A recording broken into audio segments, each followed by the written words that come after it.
estos tres elementos. Por ejemplo, si lo pensamos en lo que son las actividades extractivas y el avance de estas actividades en los territorios, podemos pensar cómo, no sé, el campesinado o los pueblos indígenas han sido despojados de su territorio, ¿no? Entonces ahí hablamos de un proceso de territorialización donde lo que se reteritorializa, son muy largas estas palabras, que es esa territorialidad extractiva, ¿sí? Entonces, esto es lo que nos permite pensar, bueno, cuáles son las propias dinámicas que se van dando. Vamos hasta acá.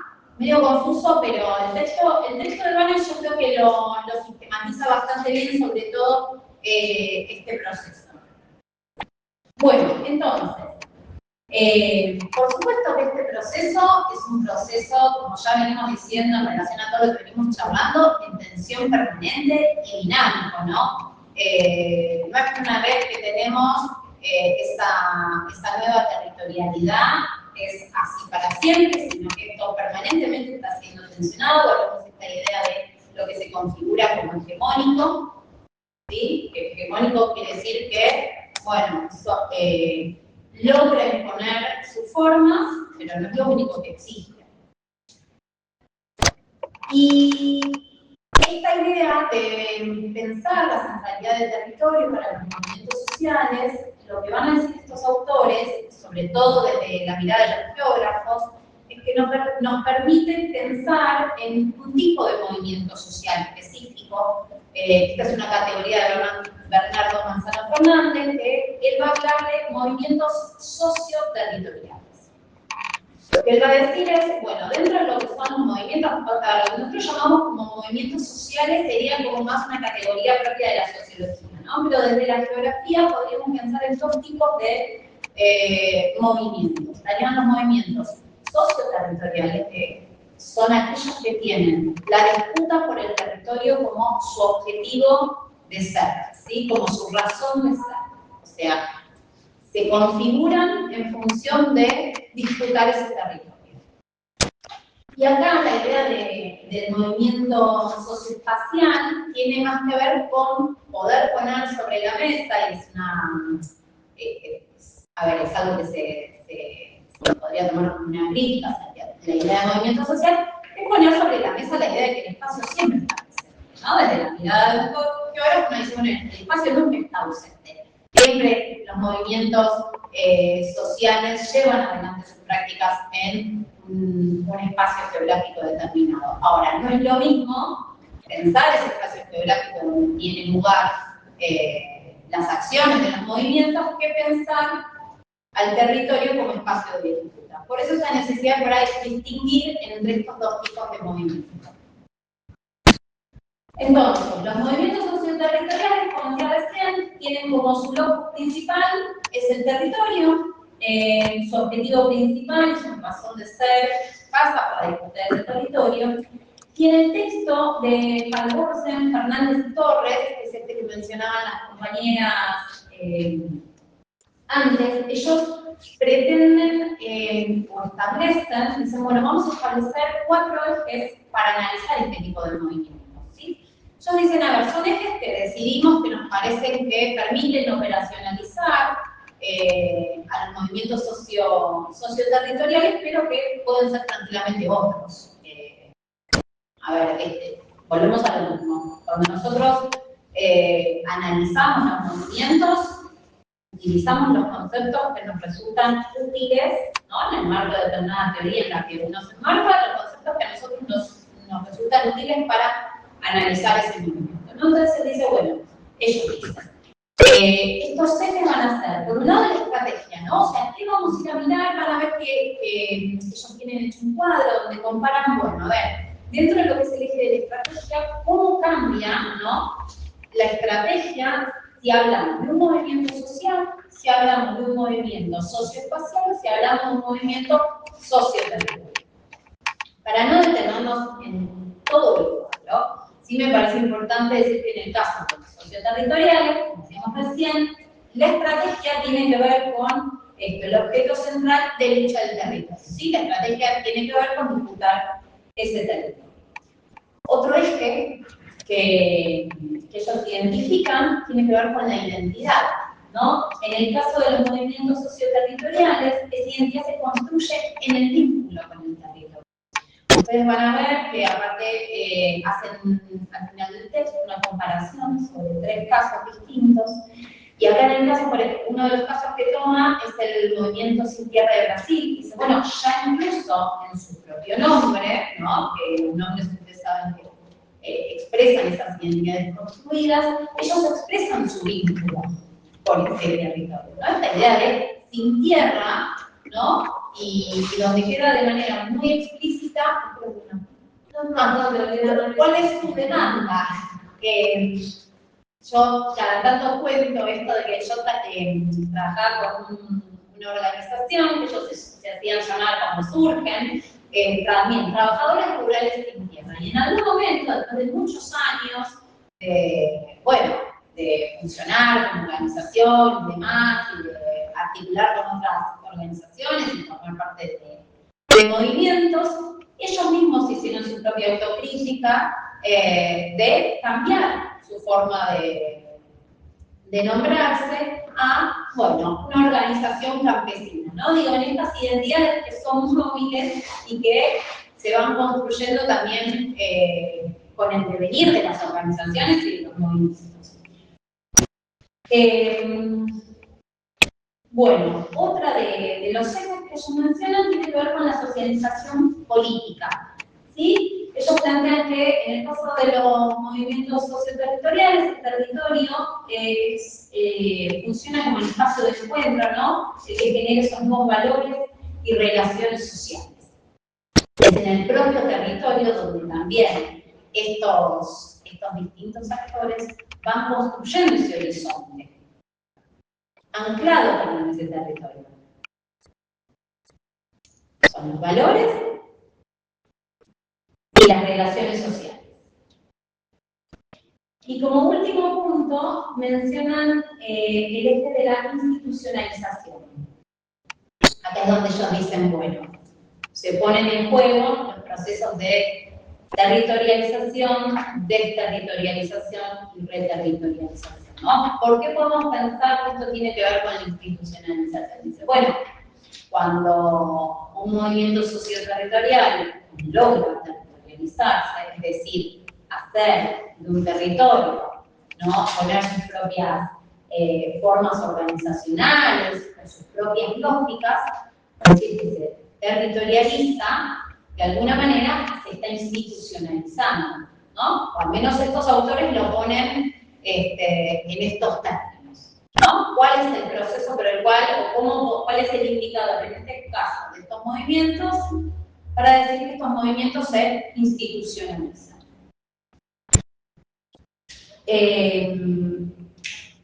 Me parece importante acá pensar, digo, cuando pensamos en estos procesos de territorialización y retomando un poco el planteo que hace Sigreci, de cuál es la función también del territorio para los movimientos, esta idea de que funciona como sustrato, ¿no? Como soporte de esas prácticas, llamémoslas alternativas, otras, que los movimientos pretenden construir, ¿sí?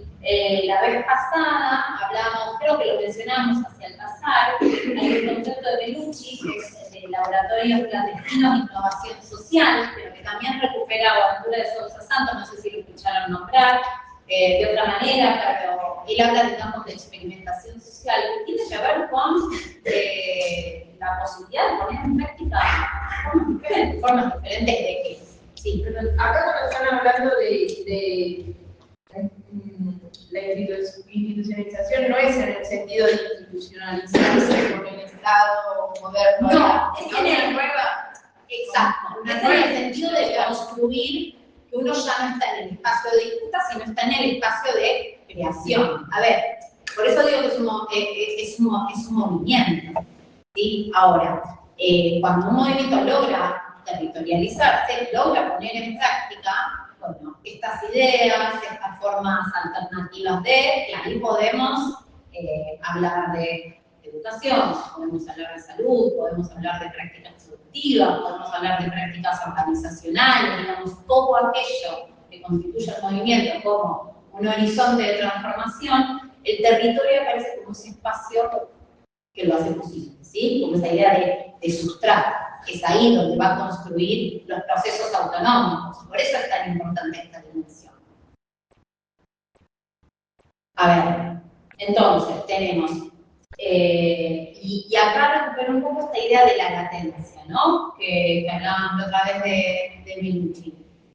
Estos campos de experimentación social, esta puesta en práctica de, si se quiere, como el espíritu más creativo del movimiento, se dan en estos momentos de latencia, ¿sí? Muchas veces no tienen esa visibilidad, están ahí, están en sus territorios, discutiendo, bueno, ¿qué vamos a producir? ¿Cómo lo vamos a producir? ¿Para quién vamos a producir? ¿No? Pensando en el movimiento campesino. Digamos, todas estas cuestiones que los prefiguran como algo diferente. Bueno, y perdón, esto de la institucionalización tiene que ver con que crean sus instituciones propias, ¿no? Esto de, no sé, pienso en las escuelas con determinados diseños curriculares o organizadas de determinada manera, no sé, los sociedades populares en su momento decidieron que todas las clases iban a ser con parejas pedagógicas, que iban a tener diseños curriculares distintos. Entonces, todo eso tiene que ver con poner en práctica aquello que uno en algún momento disputó. Lo que pasa es que hace falta ese sustrato donde ponerlo en práctica. Bueno, y cuando se territorializan, entonces lo que se construye acá, va a decir Baren, es lo que él llama territorios insurgentes. Este es un concepto que lo que viene a aportar es un poco esta idea de desplegar formas alternativas que son disruptivas al sistema hegemónico, porque esto también es importante, que se consolidan en un territorio específico y que van a permitir, dice él, romper con lo que está planteado como la encrucijada de los movimientos sociales. Esta idea de la encrucijada de los movimientos sociales, que podemos reconocer un poco de Durenga y otros autores también que plantean un poco esto, lo charlamos creo que la otra vez, tiene que ver con decir, bueno, a ver, los movimientos sociales tienden a institucionalizarse y cuando se institucionalizan, ¿qué pierden? Su carácter disruptivo, ¿no? Lo charlábamos la otra vez cuando vino la compañera a hacer la convocatoria para el Ni Una Menos y decíamos, bueno, a ver, hubo todo un momento donde el hecho de que el Estado haya abierto las puertas para darle lugar a determinadas demandas, ¿no? Pensemos en el Ministerio de las Mujeres, por ejemplo, ¿no? ¿Qué pasó con esa capacidad disruptiva o de movilización que tenía el movimiento? Bueno, hay autores que dicen que entonces los movimientos pierden con el tiempo ese carácter disruptivo. Y si no, lo que hacen es quedarse en una actitud autorreferencial, como centrados en sí mismos, ¿no? Repitiendo una demanda que en definitiva no logra generar ningún cambio significativo. Entonces, un poco lo que plantea Baren es que esta encrucijada que se plantea para los movimientos sociales, de, bueno, o un destino u otro, quedaría un poco, no sé si resuelta es la palabra, pero sí lo que permite la creación de estos territorios insurgentes es mantener en el tiempo el carácter disruptivo. Es decir, la posibilidad de un movimiento de territorializarse y tener ese sustrato donde poner en práctica formas alternativas de distintas cuestiones, dependerá del movimiento, le permite ese mismo movimiento sostener en el tiempo su carácter. ¿Vamos bien? Bueno, entonces, un poco la idea de retomar esta idea retomar la dimensión del territorio es que podamos pensar, a mí me parece que creo que esta idea de poder pensar lo disruptivo y lo alternativo, un poco de cara también a todo lo que estuvimos hablando de cuál es la mirada que tienen todos estos autores sobre los movimientos sociales, creo que nos abre una puerta importante para poder pensar, bueno, que muchas veces uno se queda muy centrado en la cuestión más visible, ¿no? Lo discutíamos un poquito hoy, incluso también al principio, a veces cuesta pensar la posibilidad de pensar por fuera del Estado, ¿no? O pensar sin Estado. Bueno, y hay organizaciones que por ahí, movimientos que en esa latencia, en ese silencio, van construyendo formas otras, que nunca sabemos cuándo terminan emergiendo en la superficie de alguna actividad que tenga mayor visibilidad. Pero estamos construyendo, pasó con el zapatismo, por ejemplo. A ver, ellos emergen y se hacen visibles en un momento, pero hacía muchísimos años que venían construyendo, ¿no? Entonces, eso también es importante para pensar estos dos momentos de los movimientos de la visibilidad y la latencia. Bueno, voy a empezar a hablar algo más, ¿sí? Para mí, el concepto de territorio, como lo veníamos diciendo antes, en nuestros movimientos sociales latinoamericanos es central. Prácticamente para todos, inclusive para los que, en principio, como decía Urgel, no están disfrutando o no están teniendo la disputa territorial como el centro de su propósito. Y eso, el movimiento de derechos humanos, por ejemplo, claramente no era el propósito de disputar un espacio territorial, no era hacer reclamo, ni mucho menos. Sin embargo, se territorializa, por ejemplo, la Plaza de Mayo, es decir, algo que todos comprendemos rápidamente a que nos refiere. Entonces, casi siempre podemos encontrar la fábrica recuperada, por ejemplo.